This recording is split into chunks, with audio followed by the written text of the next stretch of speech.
Most people don't fail because they quit. They fail because they wait to feel ready, wait to feel motivated, wait for the fog to clear. But here's the truth no one tells you: the fog never clears until you move. And if you rely on motivation to take the first step, you'll be standing still forever. How to stay disciplined when motivation fades. At the beginning, it always feels easy. The alarm rings before sunrise, and you wake with purpose. You lace your shoes, open the notebook, sit at the desk. The goal feels alive, close enough to touch. Motivation hums like electricity in your chest, convincing you that this time will be different.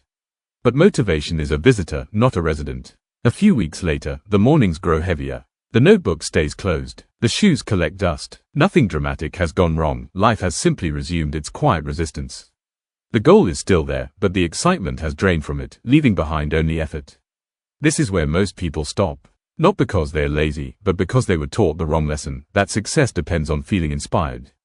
When inspiration disappears, they assume the path is over. But discipline begins precisely where motivation ends. Discipline does not announce itself with enthusiasm. It does not feel heroic. It feels ordinary. It feels like showing up when no one is watching and nothing feels rewarding. It feels like doing the work while your mind argues against every step. There is a moment, small, almost invisible, when a choice presents itself. You can negotiate with your feelings, or you can honor a commitment made by a stronger version of yourself. Discipline is choosing the second option. It is understanding that your future self depends on actions taken by a tired, unmotivated present self. It is trusting systems over emotions, fixed routines, minimum standards, non-negotiable habits. Not, I'll do my best today, but I will do the baseline, no matter how I feel. Some days, that baseline is all you manage. And that is enough. Because discipline compounds quietly. Each small act reinforces an identity. I am someone who shows up. Over time, this identity becomes stronger than fleeting motivation. You stop relying on how you feel and start relying on who you are. Motivation may return, often when you least expect it, but by then, it no longer matters. The work is already in motion. The habit is already built. Staying disciplined when motivation fades is not about willpower or intensity. It is about humility, about accepting that you will not always feel ready, inspired, or confident, and acting anyway.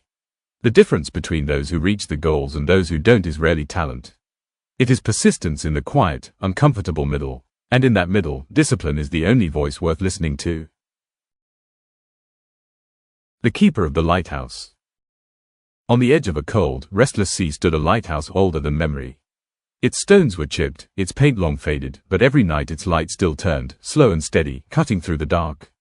Elias was its keeper. When he first arrived, the work felt noble. Each evening, as the sun sank into the water, he climbed the spiral stairs with energy in his step. He polished the lenses until they shone like crystal and filled the lamp with care. Watching the beam sweep across the waves filled him with purpose. Ships passed safely. The sea obeyed the light. But the sea does not care about purpose. Weeks turned into months. Storms came unannounced. Wind clawed at the tower. Some nights, no ships passed at all. Elias began to wonder if the light mattered anymore. The climb felt longer. His hands ached. The silence mocked him. One evening, exhaustion pinned him to the bottom step. No one will notice, he thought. Just tonight. The lamp above him was dark. As Elias hesitated, he noticed something etched into the stone wall beside the stairs, words worn thin by time. The light is not lit for the keeper. He didn't understand them at first. But he climbed anyway. That night, the wind howled louder than ever. Elias moved slowly, mechanically, doing only what was necessary. He didn't polish. He didn't linger. He simply lit the lamp and turned the gears. Far out at sea, unseen by him, a ship fought the storm. Its captain scanned the darkness, praying for a sign. When the lighthouse beam broke through the rain, relief flooded the deck. The ship turned. Disaster passed by a narrow margin. Elias never knew, and that was the point. Years went by. Motivation never fully returned. Some nights were heavy, others dull, some painfully lonely. But Elias climbed every evening. Not because he felt inspired, because the light needed to turn. Eventually, his body grew older, but the climb grew lighter. The stairs no longer argued with him. The work no longer demanded belief. It had become who he was. Long after Elias was gone, sailors still spoke of that lighthouse, not because it was beautiful or grand, but because it never failed. Through calm seas and violent storms alike, the light kept moving. Not driven by passion, but by discipline. The Stone Bridge. In a valley where fog gathered every morning, there was a narrow stone bridge stretching from one cliff to another. It wasn't beautiful. No carvings, no banners, no guards. Just grey stone worn smooth by time. Most people crossed it only once. At the start of the bridge stood a young traveler named Rowan. On the far side was a city said to reward anyone who reached it: knowledge, mastery, peace. Rowan stepped onto the bridge with excitement. Each stone felt solid beneath his feet. The fog parted just enough to show the path ahead, and he smiled. This would be easier than he'd imagined. For the first few days, he walked eagerly. Every step felt meaningful. Every meter gained felt like progress. Then the fog thickened. The city vanished from view. The bridge stretched endlessly ahead, stone after identical stone. Rowan's excitement drained away, replaced by doubt. What if the city isn't real? What if I'm wasting my time? He stopped walking. Others appeared in the fog, travelers like him. Some sat down immediately. Some turned back, saying they would return when the weather improved. A few paced nervously, waiting for a sign, a feeling, a spark to tell them when to continue. Days passed. Nothing changed. Rowan noticed something strange about the bridge. It did not collapse under stillness, but it did not reward it either. The only way the fog shifted was when someone moved forward. So Rowan made a rule. I will walk 10 stones a day, he said aloud. Not because I feel like it. Because I decided. Some days, 10 stones felt trivial. Other days, it felt unbearable. But he counted them carefully. 1, 2, 3. When doubt screamed, he counted louder. When fear whispered, he kept his eyes on the stone directly ahead. He stopped expecting clarity. He stopped waiting for motivation. He walked. Seasons changed unnoticed in the fog. His legs strengthened. His steps became automatic. The bridge no longer felt endless. It felt familiar. One morning, without warning, the fog thinned. Rowan looked up and realized the bridge was ending. The city stood before him, quiet and real. Not dazzling, not magical, solid. He turned back to look at the bridge. From this side, it was obvious why so few made it. There was no sign along the way telling travelers they were close. No marker for progress, only stones that demanded to be stepped on, one after another. Rowan entered the city without celebration. He understood now, the bridge had never required belief, only movement.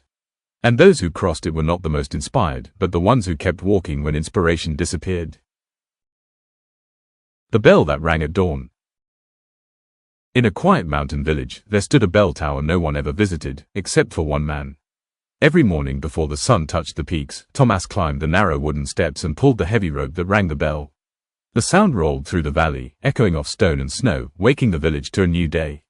At first, Thomas loved the work. The villagers thanked him, children waved. The bell felt important, almost sacred. But gratitude fades faster than sound. Seasons passed. The villagers stopped noticing the bell. Some slept through it. Others complained when it rang too early or too late. Thomas climbed alone, day after day, his hands rough, his knees aching.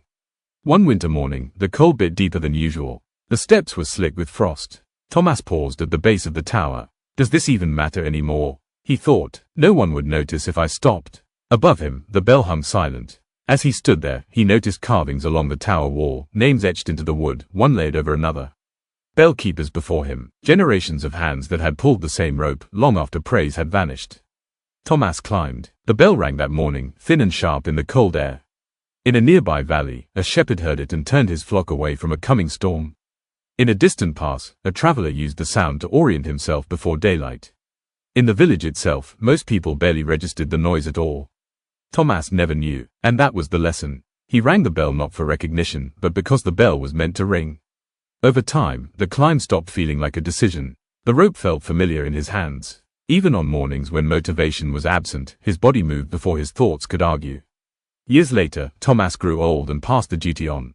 The bell rang the next morning anyway. Because discipline is not about feeling inspired. It is about becoming reliable. And the world quietly depends on those who show up, long after the applause fades. Motivation is a spark, but sparks fade. What carries you forward is the quiet decision to move anyway. One step, one stone, one ordinary action done without excitement or certainty. You don't need to see the whole path. You don't need to feel inspired. You only need to keep walking when stopping feels easier, because discipline isn't loud or dramatic. It's the simple, stubborn act of showing up, even when no one is watching, and nothing feels different yet.